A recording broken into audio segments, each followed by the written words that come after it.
out with a song titled Naija. In this song, he laid emphasis on peace and unity. Fight won't help us move forward, rather it will keep dragging us back.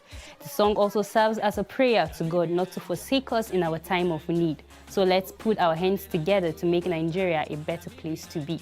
Now you be Ninja, now we go be to carry Ninja to the great heights. Make we join our hands together to make Nigeria a greater place to be. Make we join our hands together to make Nigeria a greater place to be. Make we join our hands together to make Nigeria a greater place to be. Make we join our hands together to make Nigeria a greater place to be. So listen. Too much talk, no they bring last conclusion. Now so we go the talk, bring ourselves confusion. For so many years we just dey find solution, but up to date it be like say we dey one station. The leaders wey we choose to make our land the better place. Now leaders wey tomorrow we no go want see them face. Person wey deserve to be punished they win case. Fight everywhere, people just dey run like race. God has now you will give us this land to possess. The leaders wey we choose now them we want make you address. In Kayu Magana the rich man go stop to your press. The low China Karua the rich man just dey careless. God don't protect your people, our great and strong leader. Now only when you lead us we go climb the next ladder. Make you join the heads of our leaders to come together. We'll be your children, Papa God now you be my father. Now you be Ninja, now we go be to carry Ninja to the great heights. Now me be Ninja, now you be Ninja, now we go be to carry Ninja to the great heights. Hope for Nigeria theme song. It features some great talents in the Evangel arts of Ekwa. We all hope for better days in Nigeria. There is hope for a new Nigeria. There is also light at the end of the tunnel. We shouldn't give up on our dear nation, Nigeria. At the end, victory is ours. Everyone hopes for the best and the brightest day. Oh no, from the tears we shed and the pain we bear. Hunger, heartache, and the fight we've all been through. It seems there's no tomorrow. We have been through the rigor as a nation. Depression, fighting wars and persecution. But we must sing that song of victory till the end. Say, there is hope for a new Nigeria. We see light at the end of the tunnel. Don't you give up, don't give up despair. Wipe your tears, we will make it true. At the end, victory is sure. Victory is sure.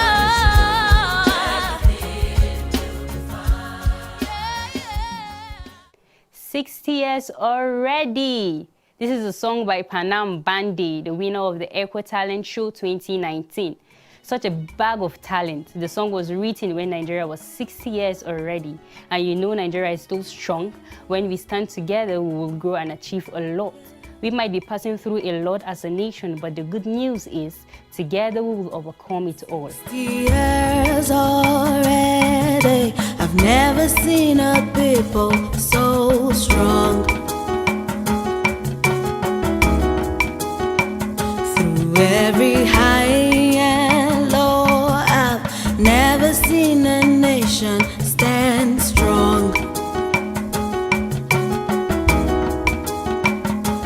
And the labor of our heroes past will never be in vain.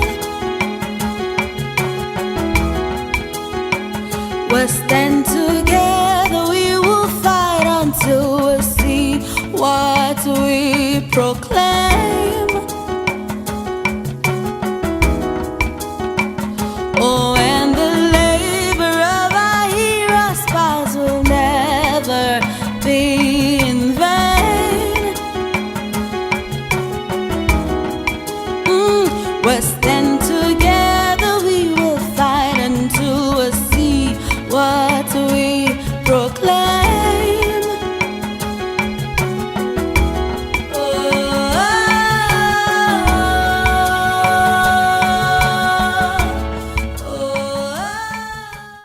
It be day Faith and Daddy Yo Charles, both from Gombe State, Nigeria. These are members of the Evangel Arts of Ekwa. These great artists came up with this great song titled Fatherland. We weep when we hear of the killings in our country. We weep when we hear of corruption and tribalism in our fatherland. This song is telling us to believe and rise again. Nigeria is our land of heritage. We need to preach peace and unity in our fatherland. I cry when the dollar rises against the naira. I break it down when I see tribalism becoming the main factor. Bring back the Nigeria that used to care for me. Where is the Nigeria that gave me liberty? If you love my fatherland, you will do your best to make it a better place. Oh, I love Nigeria, Nigeria my country. I call you my fatherland.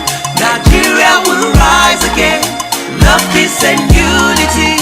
I pledge to Nigeria. God bless Nigeria. Nigeria will rise again. I love Nigeria, Nigeria my country. I call you my fatherland.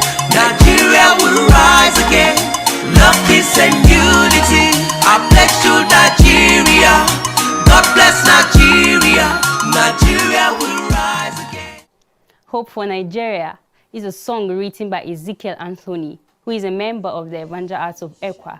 You know, as giants of Africa, this song tells us not to bow down to hate, killings, corruption, and any other negative things. We should believe in Nigeria because in God we trust. We shouldn't let the labor of our fathers go in vain. Nigeria will surely rise again by the grace of God. Giant of Africa we are.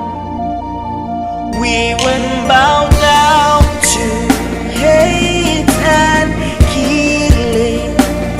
We might be pressed but never crushed. We will be armed with strength to conquer. We praise our way to fame and peace. Nigeria, I believe in you. Our father's labor would go in vain. We're standing stronger. Both the storms. In God we trust. Our help has come. Nigeria, I believe in you. Our father's labor would go in vain. We're standing strong above the storms. In God we trust. Our help has come. These songs are great songs of hope to encourage and uplift our faith. Brought to you by members of the Evangel Arts of Ekwa. Remember, you can be the change you want to see. This country is ours to defend, and we all have to join hands together to make it great. Happy Independence, Nigeria. Next is the review of headlines of the day on the national dailies and the analysis of speeches from the President and governors of the Federal Republic of Nigeria and that of the Ekwa President.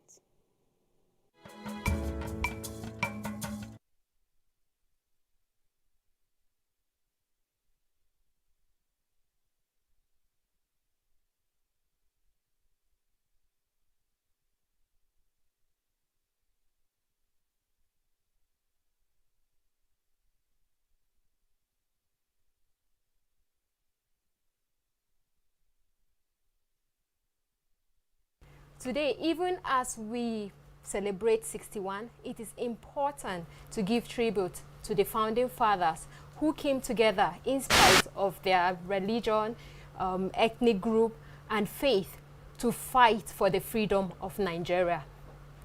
And also, it is important to evaluate if we are growing in the path of unity, peace, and progress. My name is Joyce Iakwari, and this is a special edition of the program from the Dailies, and you are joining us live to celebrate Nigeria at 61. I have with me in the studio a gentleman whom shall follow me to run this segment together, and he's well seated. Sambo Solomon. Joyce, good morning, Nigerians. Happy Independence. Welcome. We want to sincerely appreciate you for joining us on this special edition. And today we're going to review speeches from President Muhammadu Buhari, the ECWA president, and speeches from governors, because today, being 1st October, is a day of speeches when it comes to Nigeria. So join us as we take you through. All right, joining us also in the studio, we have Professor Musa Denkyo, a chief consultant, family physician, Deputy Provost, College of Medicine and Health Sciences, Bingham University. You're welcome to the studio. Good morning, Nigerians. Also, we have Mrs. Hawa Kasim, the Managing Director of Gowans Microfinance Bank. You're welcome to the show. Good morning. Happy Independence, Nigeria. Joining us also is Honorable Joshua Izangma Daki, the former Speaker, Plateau State House of Assembly. You're welcome to the studio. Thank you. Good morning, Nigerians. We have Leah Dagung Hassan Esquire, a legal practitioner. She's a principal partner at Capil Anthony's. You're welcome. Thank you for coming to this. Thank you very much. Good morning, Nigeria. Happy Independence. Good morning, everyone. You're all welcome to today's special edition of From the Dailies. We just want to take a few papers, and then we'll go into the speech of the president. We'll look into it, and then we digest. Quickly, with me, I have This Day, and This Day have this caption that let's settle grievances without bloodshed. And then it has the rider says reckless utterances responsible for violence, loss of lives, incite nations unity not negotiable. Charges media on responsible reporting. Hints security clues in on sponsors of separatist agitators. And then we have this one saying orders conditional lifting of Twitter suspension. And then we have this story that says a troubled nation makes 61 leaders express hope, call for rebirth. Can we just yes, it's important we discuss some of the stories here. Like the writer says on This Day newspaper which you just took, it says let's settle grievances without bloodshed. And of interest is one of the writer who says reckless utterances responsible for violence, loss of lives, then insists on nations unity not negotiable. This is of interest, and I would like to ask, or I would like us to discuss on this, because it's one of the points that was contained in the president's speech this morning, where he said mostly utterances are the problems or the factors that lead to Nigeria being portrayed as a bad country, or a country without the unity, or more like sugarcoating some things that are happening in the country. What is your take on that? Is it true? Is it true that the media is putting out Nigeria in a bad light, or they are reporting as it is? Because we've all experienced, or we've all read from the papers, how the insecurity has been a major hit in Nigeria, especially the northern states. And every day of the paper is rare not to see one killings or the other. It's either banditry, unknown gunmen, or the kidnappings, and even the rape. So it's important that we talk about it today on the dailies. And I would like you to answer based on your capacity as experts in your fields too, and how it can affect each of your fields. So maybe we should start with the prof. I knew I was going to be in the spotlight. Yes. If you notice, the headline says reckless utterances. I think there's a huge difference between just utterance and reckless utterance. If we qualify the utterance as reckless, it means that there's no thought to the consequence, there's no thought to the effect on others. And so to that extent, one would say reckless utterances can incite violence. However, not all utterances are reckless. And as you pointed out, some of the utterances are to state the clear situation of things as they are. And so the question for us is really to be careful. As a common saying goes, your right to shout fire does not extend to the right to shout it in a crowded theater, because then it becomes a cause of problems for others. So I think that's the thought for me, that the reckless qualifier to the utterances is the problem, and we do need to address that. If we talk recklessly, not just outsiders, but we ourselves will be affected. Barrister. Okay. I think I'm toeing the line of our prof here, because like you said, there's a qualification towards the utterances. It's reckless, and it takes my mind back to the recent happening in Plateau State before the Yelwanzangam attack on Facebook and other social media handles. There have been reckless utterances by some particular persons in the society, and that, to my mind, has caused some of those reprisal attacks in some communities. And like they said, yes, it causes incitement in the hearts of people, because generally if I listen to some of this and I felt that my people are being dealt with, I should be able to go out and say, okay, because of this utterance now, I should be able to attack back. So I feel for us to have a peaceful and a secure society, people in the society should be careful with what they utter. In a society where we know insecurity has been a problem, has been a challenge, and poverty is more like on the increase, people should be careful what they utter, especially people that are in positions. Because if people look up to you, maybe you're a cleric man or you're a professional, you are in a place where many look up to you and you utter some things, people tend to pick it and follow it to the latter. So we should be careful how we utter or make statements in the public domain. Okay, I would like you to answer the same question that they did. I would like, in your capacity, to answer this. We read on the This Day newspaper with the big headline, "Let's settle grievances without bloodshed."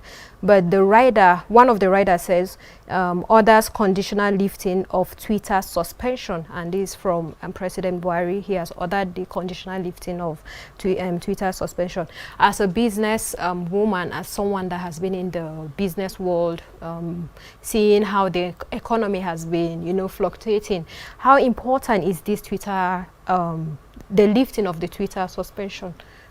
Because it was banned over the months. It has been some months now, and a lot of people, they use the platform for their businesses. Entrepreneurs are on the platform and they use it for businesses. Some use it for a lot of other things that we can not just quantify. So how important is this lifting now, and is it coming handy? Is it timely? Yes, looking at the issues that happened following the ban, Twitter ban, definitely the lifting of the ban will go a long way to promote businesses, especially online businesses, because of the growth in the business and technology. Especially the youths go using, the platforms, the social media platforms, especially Instagram and the Twitter and other social handles, to sell their businesses. And definitely the ban had put a halt into, growth in businesses. In fact, I listened to one lady who said before the ban, she could sell so much online. And the ban had put her into a coma in her business, so to say. And she could not do anything. She said there was literally a close down on her business. And that statement went for most people who do businesses online and sell their products online, services and what have you online. So they definitely lift on the ban will go a long way to promote businesses and to improve the economy generally. All right, before we continue, I would like us to take a break so that we can have other the papers coming in, then we will discuss on the set. And if you are watching us live, this is Ekwa Television Africa. We are celebrating Nigeria 61. We are live on Facebook and also on YouTube. You can drop your comments. Let's take this break. We'll be right back.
Welcome back. This is a special edition of the program from the dailies, and if you are just tuning in, you've missed the first part of the discussion, but you are still right on track as we still have our guests in the studio whom we are discussing the state of the nation and even stories from the dailies, which is part of the President Muhammadu Buhari's speech and the state of the nation, just like I mentioned. If you are watching on Facebook, please drop your comments, and also on YouTube, we are live there. And remember that at about 9 o'clock, we shall be opening the phone lines for you to make your contributions on the show, or even ask our guests questions in whatever aspect of the state of the nation you have frustration or concerns about. So please do well to tune in or stay through as we discuss on the show.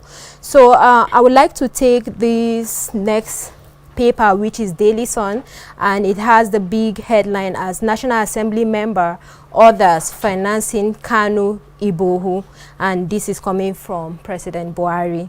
This is of interest because these two people have been in the news for one case or the other, and they are almost seen as terrorists, or they are almost seen as inciting hateful emotions, maybe to their followers or people that relate with them. So, sir, I would like to ask you this as someone that has been in government for a very long time. You were a speaker in the House of Assembly, and being in government and having the experience, having the knowledge of government, is it, will I say, proper to mention that, okay, there is someone in the National Assembly that is financing Kanu Ibohu without concealing his identity? It's more like we know what these people are, who they are, but we don't really come out to mention names. I remember in the case of the Boko Haram, people that sponsor the Boko Haram, they were mentioned. It has been said that, okay, there are people in government, but nobody has come out to say, okay, these are the people. But we, if we read in the news, the UN brought out a list, but I didn't see anything that happened after the list. So this one is concerning Kanu and Igboho now. If we know that someone is in the National Assembly sponsoring them or financing their acts, why wouldn't we just come out, say the name, or prosecute the person? Well, thank you very much for such a question. Actually, if you looked at the antecedents of Kanu and Igboho, through their actions and utterances, it was capable of truncating the unity of this country. And in our existing legislations, where an individual rise up to make such kind of utterances or behaves in a manner that will threaten the coexistence of the country, it is an offense that is called treasonable offenses. And for us to wake up as a nation to discover that a serving member of the National Assembly is behind the funding of such individuals is uncalled for, because that chamber is being addressed as a hallowed chambers, and therefore every citizen of this country that is privileged to serve as such capacity, you should count yourself highly privileged that your actions will only tend to promote the unity of this country, not the aspect that will bring disunity. So to me, the problem we have as a country over the years is the fact that we have always fell short of calling a spade a spade. That member is known to the authorities that concerns in this country. And except you decide to make someone a scapegoat, others will not learn from it. So concealing this kind of people will continue to bedevil our future as a nation. So I feel instead of just stating a member of the National Assembly is one financing the activity of these two individuals, it should go beyond that. Let Nigerians begin to see who are those internal enemies of this country. And there are laws that will sanction them. We have never seen this kind of the laws being brought into action over such individuals, and that is why there will never be restraint. A lot of people, like you said, the UN report over sponsors of Boko Haram, this might end up not being a lie. But today, what have we seen? What are the efforts being put in place in order to unravel these so-called individuals that were listed as citizens of this country, and yet they have turned themselves to be enemies of the country they so can be proud of belonging? So I'm of the opinion that we must call a spade a spade. If somebody who has attained to the level of a National Assembly will degrade himself to a level where he can fund activities that are inimical to the unity of this country, definitely that person is not worthy of being in that hallowed chambers.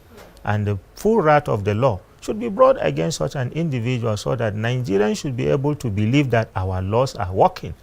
And there are limits to your right as a citizen on what you do and what you should not be seen to be doing. Thank you. But sir, well spoken. But if you look at what is happening when they talked about Igboho and Kanu, they are agitators. They have something that they are pushing.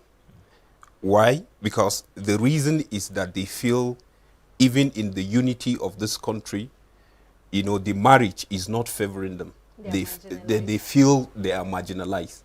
And they rise up to speak that there are certain things that is not really going well. And they wanted the government to see how this thing will be sorted out in a situation that everybody will be carried along in the governance of this country, the Nigeria that we are all proud of, the marriage that some of us, you know, are not there when, you know, the agreement came together. But you look at it, the people are now seeing it differently. Differently in the sense that when it came to the issue of Sunday and Kanu, there's a way the federal government are acting like they have to follow Kanu to somewhere to arrest him. They could do that. But right, we have Boko Haram. They talked about the sponsors. They talked about sponsors of bandits.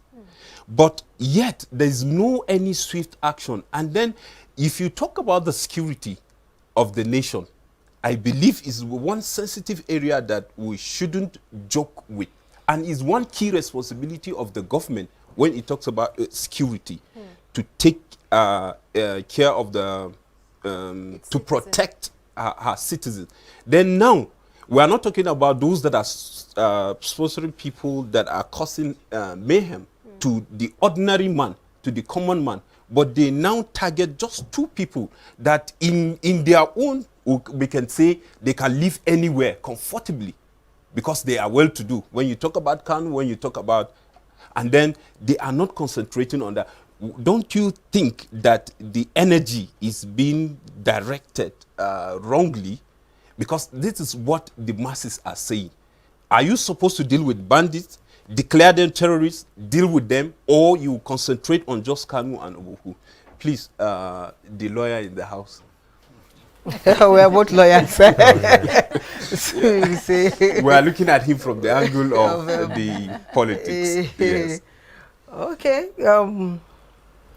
You know, arguments have been put forth, and I tend to want to agree with you to an extent because in the Nigerian situations, it seems to be a one-sided prosecution of people that are inside. You see, people, I remember when, I still say it, I said there were people that were on social media who are supposed to have been picked.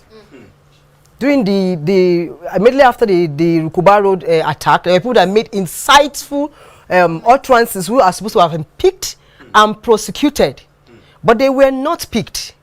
Silent, it was kept silent. Nobody picked them until the Zangam, what they call it, attacked happened. Up until nobody was picked. Because if people could come up to the social media and make utterances, that means they have reasons for making up such, they should be picked and investigated. But like you said, it looks, because the common man would think it is one-sided. If you're really doing something like you said, you should make it public. If you're picking people, pick it, let it cut across every of the ethnicity or religious group. If a Christian or Muslim comes up to make anything that is not proper, you should be able to pick that person and investigate him. But like you said, sometimes people make a statement and feel that the government is behind them, and they make a statement and they're not picked. Yes, unfortunately, yes, Kanu and Igbo, they have their agitations. Yes, they've been sponsored. But like you said, Boko Haram came up and has still been attacking. Bandits is destroying Zamfara today, and the rest, they are ongoing. Fulani are everywhere. They refuse to even mention them. No, they didn't even agree to even name them as terrorists. Because if you're terrorizing the peace of the community, of the state, and the Nigeria as a whole, you are a terrorist. Like you said, there are laws that are supposed to work against such persons, but they're not being picked. And people feel that, yes, you're favoring some part of ethnic group in this country over another. And that's why Sunday Igboho and the rest are coming up to make this agitation, because they feel they are not being carried along in the governance of this country, especially today's government. You find out that the Igbos are saying they're not even carried along, the Yorubas are saying they're not carried along. It seems they are only dealing with the Hausas, and even the Hausas again, there are particular tribes like the Fulanis that they think that they are dealing with. So basically, I will not say completely that I don't agree with Igboho and Kanu. But if you want to do investigations, if you want to ensure there is security, let it cut across the states. Where if people are attacking this way, whether it's your tribe or not, because you have already swore, be the president to swear to protect the unity and give peace and security to the people of Nigeria. That's your first point of call. Like I always say, when people are being elected in the government, yes, you go under the platform of APC, PDP, and the rest, and you become the governor of a state. But immediately you're sworn in as the governor of a state, you drop the party interest and make the state interest over and above the party's interest. Because you have been elected, yes. For sure, people will have parties again. I will be able to choose, okay, I want to be an APC member and vote for APC or PDP. But immediately you're sworn in your oath of office, nobody told you that you should, nobody said that, okay, you're going to pledge allegiance to the people of APC alone. You said you're going to pledge allegiance to the people of Plateau State. And so when you come up, it should be strictly for the people as a whole. So when you come up as a Nigerian president, you should be able to know that I'm for the people as a whole. Whether their tribes are my tribe or not, I should be able to work for the interests of everyone. So that when everybody comes up, they say that I'm working for everybody's interest. So that tomorrow, what do you call it, posterity will speak for you.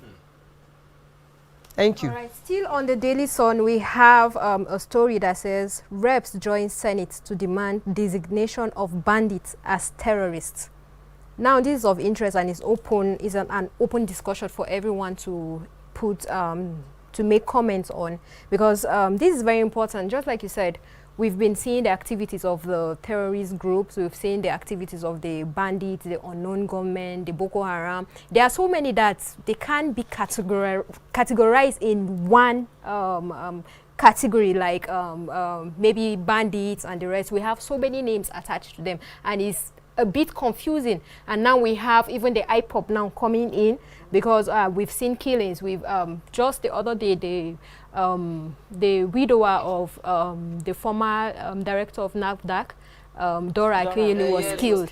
Yes, and they claimed that it was IPOB and all. So do you think this is a delayed matter? Like, if Nigerians, if the masses are seeing these bandits or the unknown government as terrorists already, why are the Senate now coming up just now to say, okay, the president should declare them terrorist group? Like, isn't it something of, will I say, a past story, something that, yes, that should have been done all this time? Why is it now that we are thinking, okay, this is it? Because we've seen selective justice in their cases where they will commit crimes, they can come and surrender and say, okay, they are no more in that group, they want to surrender to Nigeria, and we'll accept them, rehabilitate them, take care of them. We see pictures, we see so many pictures, even with our, okay, let me not mention that, but the Guni having discussions with them, sitting with them, saying, okay, he knows where they are, he knows where their locations are, and the government should negotiate with them, and all that. Do you think this story shouldn't be coming up at this point? Like, it should be something that should have been done before now? Maybe I'll share my view. One of the fundamental duties of a state of government, even as we Christians understand biblically, is to punish wrongdoing, to reward good. Fundamentally, at heart, that is what governance is about. Yes. Whenever you have government not doing so, it gives rise to quite a lot of other things. And I think if we are to look at it from the roots, the fundamental issue is that for some time it would appear that the government in Nigeria has not been effective in punishing wrongdoing of all sorts. And so that has given rise to a lot of people doing things feeling that they can get away with it. So I think at heart we need to keep remembering this, that we need to hold government accountable for this primary duty of rewarding good and punishing evil and evil men, because as I think it's 1 Timothy says, the king doesn't hold the sword for nothing.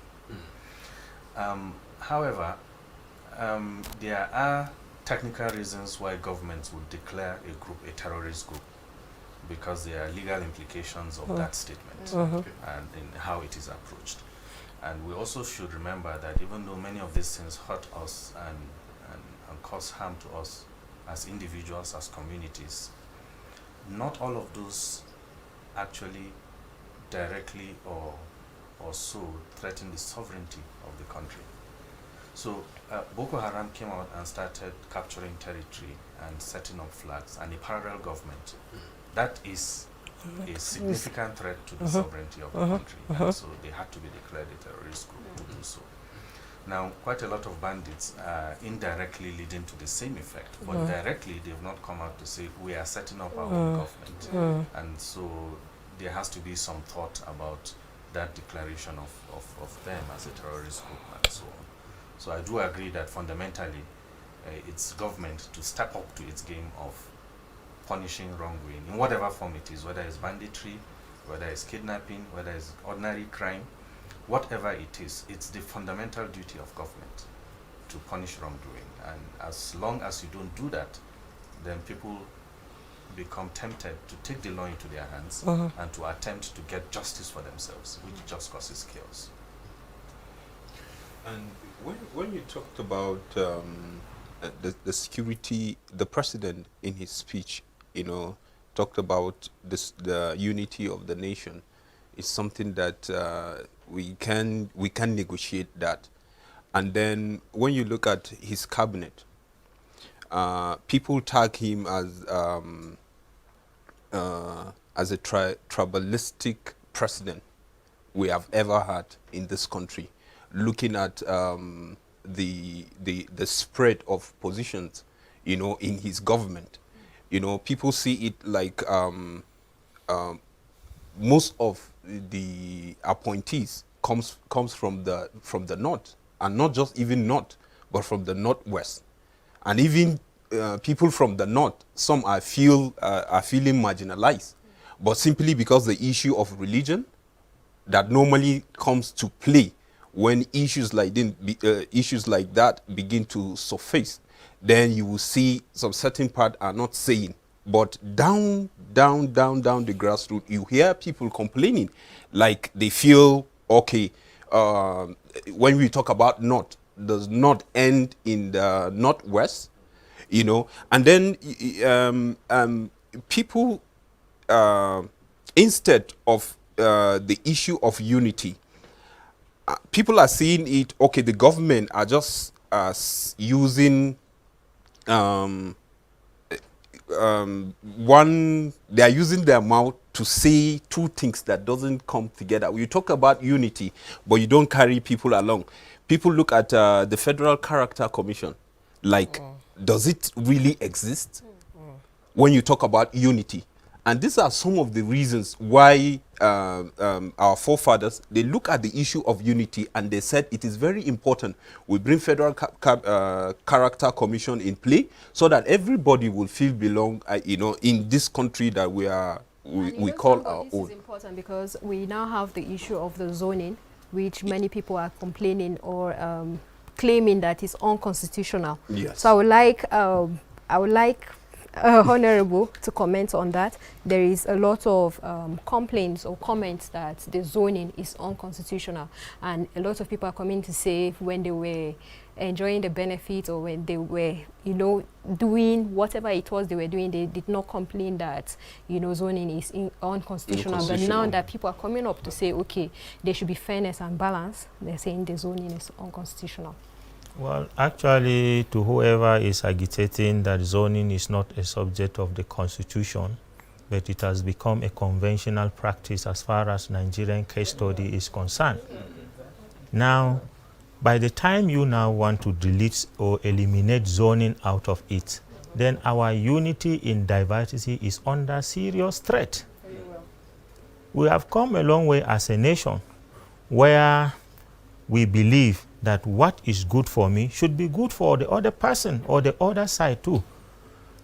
So, but for us to wake up today and say zoning is unconstitutional when we have made it a convention by practice across all tiers and level of government, then we can't wake up all of a sudden and said it is no longer constitutional.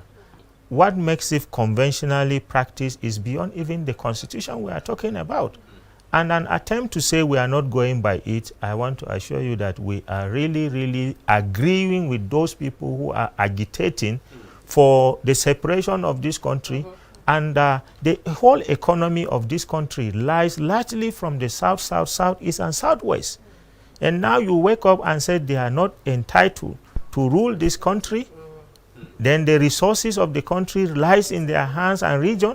I don't think we are fair to ourselves. These are political talks that will not help this country develop in any way, as far as my opinion is concerned. We must either agree to rotate this thing in the two strong geopolitical zones, that's the southern and the northern. We must not even bring it down to all these other geopolitical zones, the northeast, northwest, north central, and the rest of them, but let's just go as the country was created from the southern and northern protectorate. Let it go in that way. I believe there is no president that will come from the south that will not be able to address the challenges of the south entirely. Neither will anyone come from the north, except if the willpower is not there, that he will not be able to address. But by the time we want to make it come down to north central, northwest, northeast, south, south, south. We can't just get it right. What this country needs is one man that have the large heart to accommodate every segment of this country. And you can't get good governance in the absence of equity. These two goes together. If there is equity and good governance, they go together. But when you negate equity, you can't guarantee good governance in any aspect that you want to deliver as a leader in this country. Thank you. All right, thank you very much. I would like us to take a break right now so that we can open the phone lines. Viewers, remember you are part of this discussion because you are watching live on YouTube and Facebook too. You can make your comments, and when we take this break and come back, remember that's your segment to call in to make your comments, contributions, or ask any other questions you would like to ask on the show. We are celebrating Nigeria at 61 and we are giving hope to Nigerians and Nigeria at large. So let's take a break. We'll be back right now.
The program from the dailies, and we're back from the break.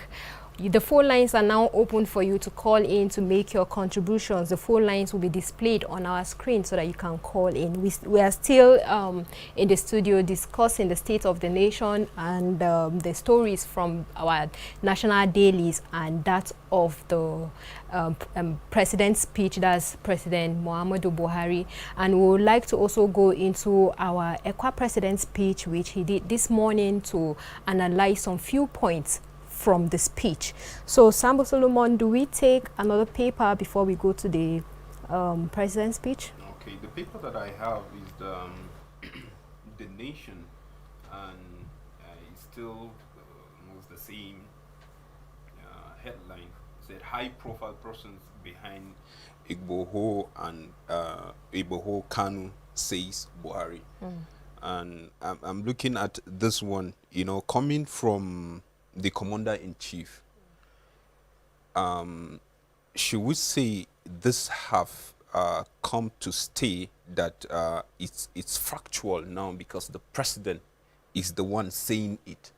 Because sometimes when they said, okay, can you mention the sponsors of terror in our country, Nigeria, they will tell you that no, it's not yet time.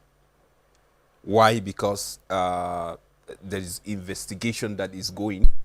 It will temper with A, B, and C. And then looking at it today, you know, categorically, you know, the president is now putting this. I don't know from the legal angle. I believe the minds of Nigerians now is cracking. If the president will say that, then that means he has a lot of name on his table that we need to hear, aside just Igbohu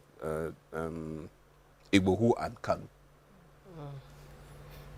Well, you're looking at me. Okay. It is true that in the first instance, the spirit of the law guarantees equality before the law, irrespective of what positions you occupy. As far as the law is concerned, we are all equal. And the president is the #1 citizen of this country. My opinion is that, having come up today to say that there are more people behind this situation that Igbohu and Kanu are in no distant time, Nigerians will be expecting to hear beyond just that a comment. That's true. If we can't list them, there is nowhere a country's unity will survive when there is compromise to security issues. And as far as we are concerned, these are security challenges that we are facing as a nation. And the #1 citizen must own up to the reports he have with him to tell Nigerians who those peoples are and what the law can do about them. Because if we condone issues that has to do with security, then we are all under threat of existence. And that is what you and I will believe that we are passing through in this nation. Every day you wake up, you see different issues. And most of the challenges that we as a nation, Nigeria, we are passing through are just man-made challenges that the laws are supposed to handle. The authorities concerned are supposed to take care so that citizens will be guaranteed that right to life and the protection of their lives and properties. But we are yet to get there because there are a lot of compromises. In fact, if today we would have named 1 or 2, and at the end of the day deploy all the laws of the land upon such people, I tell you, people tend to fear when there is every effort to put deterrence on them. When they see others are drowning down because of their involvement in 1 or 2 things, every other person will back out. All right, I think we have a call. I would like us to pick this call. Hello, caller. Hello? Please stay away from your television set so that we will avoid interference. Hello? We can hear you, please. Hello? Go ahead with your comment. Yeah, just go ahead with your comment. We can hear you, please. Hello? Hello? Stay away from your television set, please. Okay, we will have to cut him off. Please call us. When you call in, stay away from your television set so that we can avoid the interference. And also, when you call in, state your name, where you're calling us from, then go straight to your contribution, because each caller has 30 seconds so that other people too can call. And please remember, be very civil when you call. No insult. We are celebrating Nigeria at 61. So please go ahead with your thought. So like I was saying, in this country, this is not the first time. Even during the reign of President Goodluck Jonathan, led Azazi, or who was that person that said he have the names of those people who are behind the bombings, the Boko Haram and everything. That was where that agitation stopped. Nobody goes beyond him. Okay, sir. Hello? Yes, please go ahead. Hello. What is your name and where are you calling us from? Hello. Good morning, sir. Good morning. Please go ahead.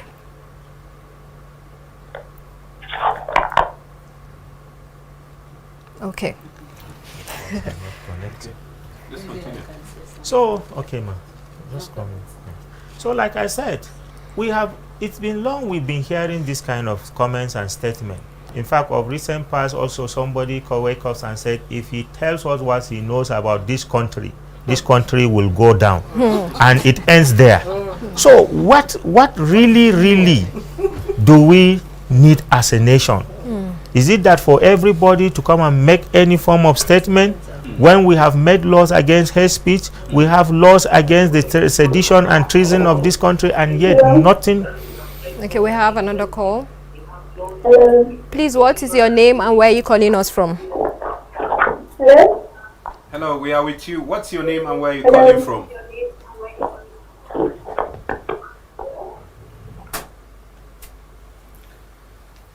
Let me add something to what you okay. said. Go ahead. Talking about compromise and issues of not being. Hello? Okay, we have another call. Hello? We can hear you. Please go ahead. Hello?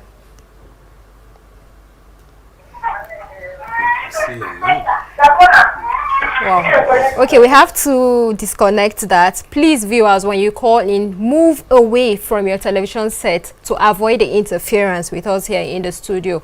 When you call, just state your name and where you're calling from. Hello? Can you hear me? We can hear you. Please go ahead.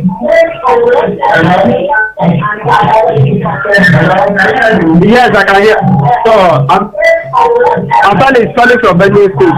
All right, please go ahead with your contribution. You have 30 seconds. The issue with Nigeria is still there for everybody to see. The truth is, we don't want to accept the truth. The government itself is trying. President is trying very well. We know very well. But the truth is, the people surrounding him are the issue. Like the woman, they went and brought Sadia Omar Faro. I'm being real. I'm not insulting anybody. That woman is evil. She's not one for any good. She is the one that destroyed this nation up to this level. There is nothing good to record about her. And for Nigeria to move forward, it is only when they sack her from that seat that we will be able to stabilize. Thank you. All right, thank you very much. Thank you very much for that comment. So please go ahead. Yes, so I was talking about the issues of knowing who is behind what. A lot has been said by various people in government. Okay. Some governors have. We have another call. Please hold on to your thoughts. Good morning. Good morning. What is your name? Where are you calling us from? My name is Yusuf Abdullah. I'm calling from Masaka. Please go ahead with your contribution. I'm calling from Masaka. Yes, please. Yeah, you hear me? We can hear you. Go ahead, please. Yeah, I think my name is Yusuf from Masaka. Thank you. Please go ahead, please. Or my own contribution.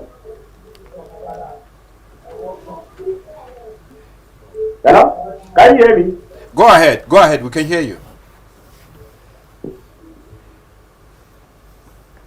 All right, viewers, please remember that we have only 5 minutes to round up this show. If you're calling in, call in, move away from your television sets, go straight ahead with your contribution so that we can have the little time we have managed it to have more callers on the show and input from our guests in the studio. Please go ahead. Okay. Talking about knowing people who are behind the insecurity and so much challenges we have had in this country in the past years and ongoing, many governors have made comments. That Buhari has come out, the president has come out to say this and this. I will have to cut this now. Hello? Hello? Good morning. Hello, good morning. Good morning. Please go ahead with your contribution, stating your name and where you're calling from. Good morning. It's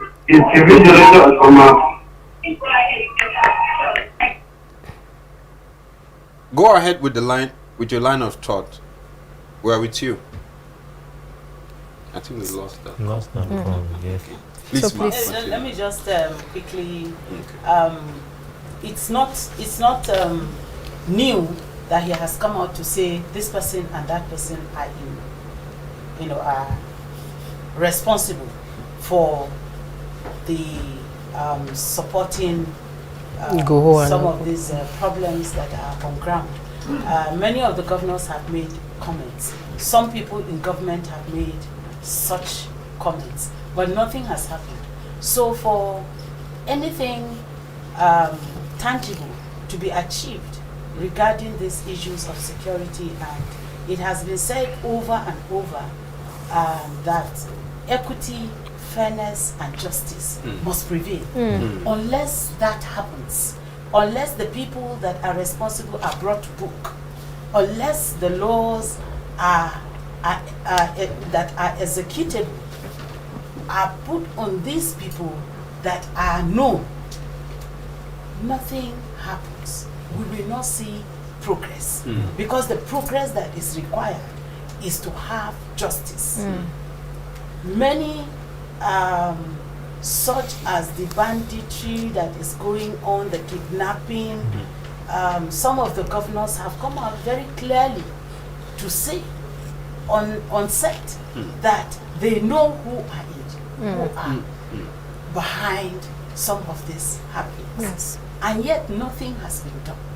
And so until something is done, which has to do with justice, taking the necessary steps to punish, to execute, and bring them to book, then we may not have the desired, the desired progress that we are looking for, or even the stoppage as it relates to these issues of security. Yeah, we are academics, so we like to bring controversy, and let me bring the controversial end of it.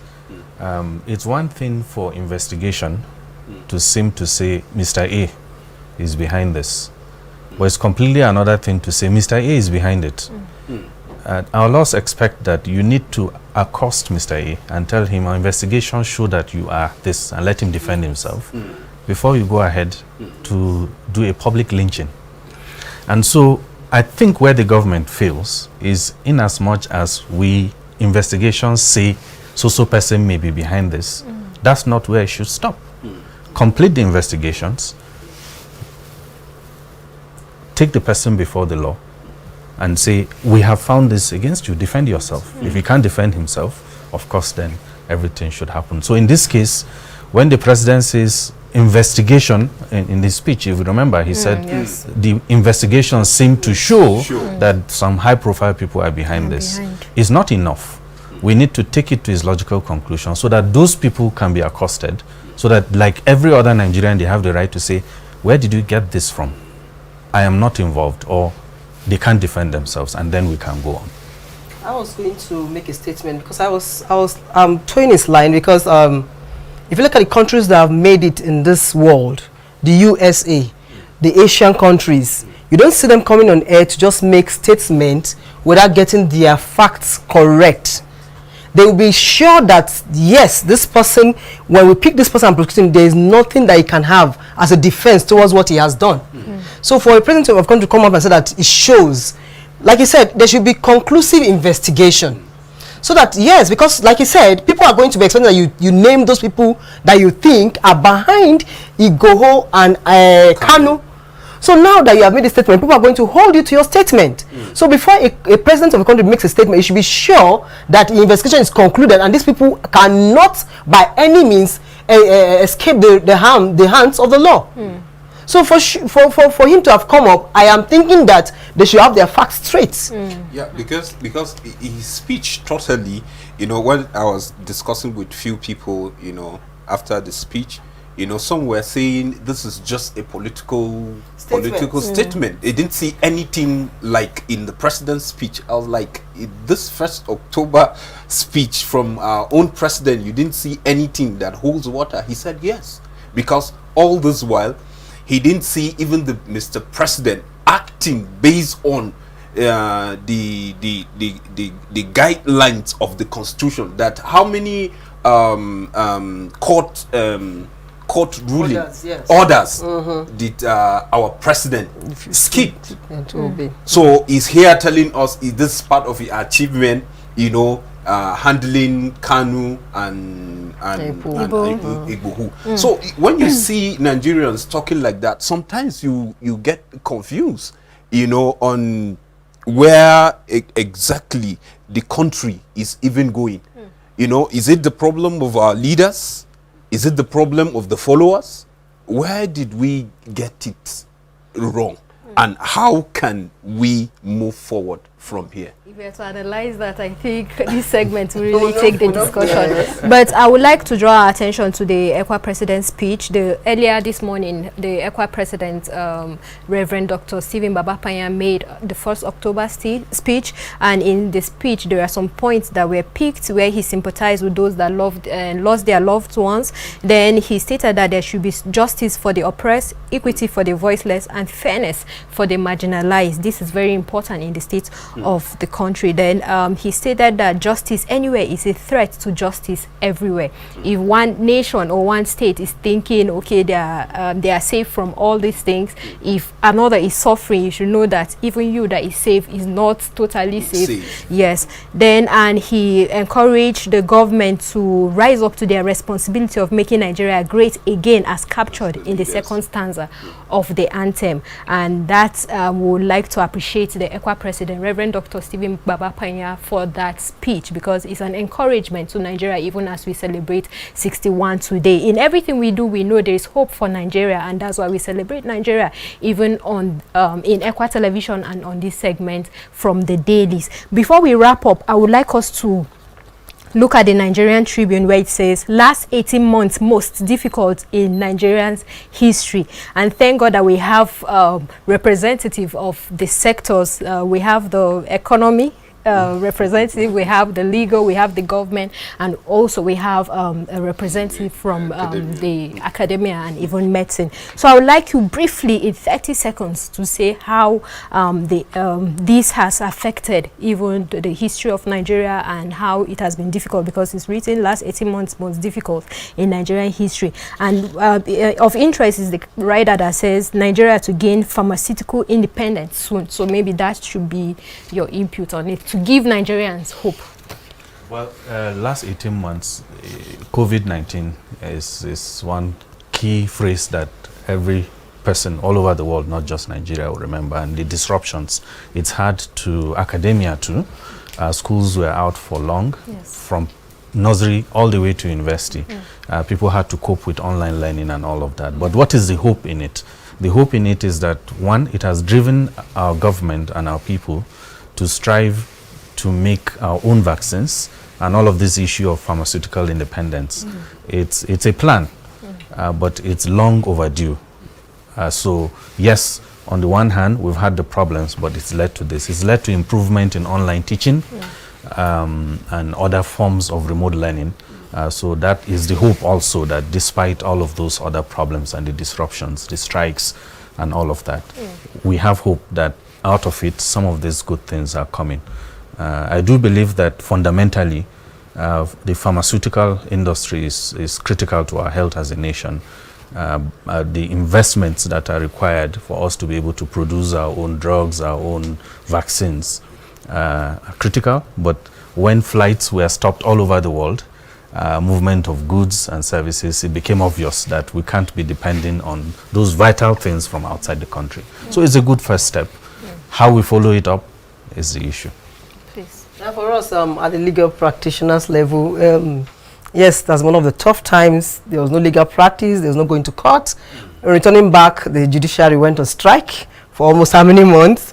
When we called off the strike, we went back, vacation came up. So it has been like, the practice has been up and down. But in the midst of, like you said, there is hope for Nigeria, because it helped legal practitioners to know what other aspect of the legal can we go into, or legal practice can go into. We went to online legal practice. People started going into online practice legally. In fact, that people were like, okay, we cannot completely be physical. We need to move up and work with the international domain. Yes. Instead of just being Nigeria, we go to court, from court, or we are facing physical. No, we should go on. And then court sat during that time virtually. Courts are doing it virtually. So we were able to improve ourselves with the internet, understand how to browse properly. I know that some of my colleagues who are not good with it had to wake up from the call. Maybe for the younger generation like us, we're okay because we're already used to the system of browsing and going to the internet or going online. But for the older generation who just feel there was anybody, they have to come back to learning this. And that's what we call the legal email. Now you can file your things through email, even up to the Supreme Court. Lawyers are expected to open their legal mail, and the legal mail you can file your papers and send to the Supreme Court without even going there physically. So some of these things I know, COVID-19, yes, it has its own disadvantage, but it has been advantageous to people to be able to improve themselves in terms of our understanding of the internet and also the online system. 10 seconds each. Economically, definitely the disruptions of COVID-19 brought a lot of setbacks for the economy, for the banks and financial institutions generally. But like Prof said, the good side of the COVID-19 issues also brought about a lot of improvement in fintech, that is financial technology. Not much was done, especially by very many financial institutions, except in the conventional banks. But the smaller banks, microfinance banks, financial institutions were able to now buy into online banking, and a lot of banking is now done on handsets, and you could do virtually everything that you can, So cashless society has actually been achieved to some extent, or to a large extent, by the disruptions that happened with COVID-19. And these improvements are ongoing. Thank you. Well, we must all agree the fact that the aftermath of COVID have reduced excesses in government expenses. Instead of traveling international with a lot of delegations, all you need is to connect online and everything is gone.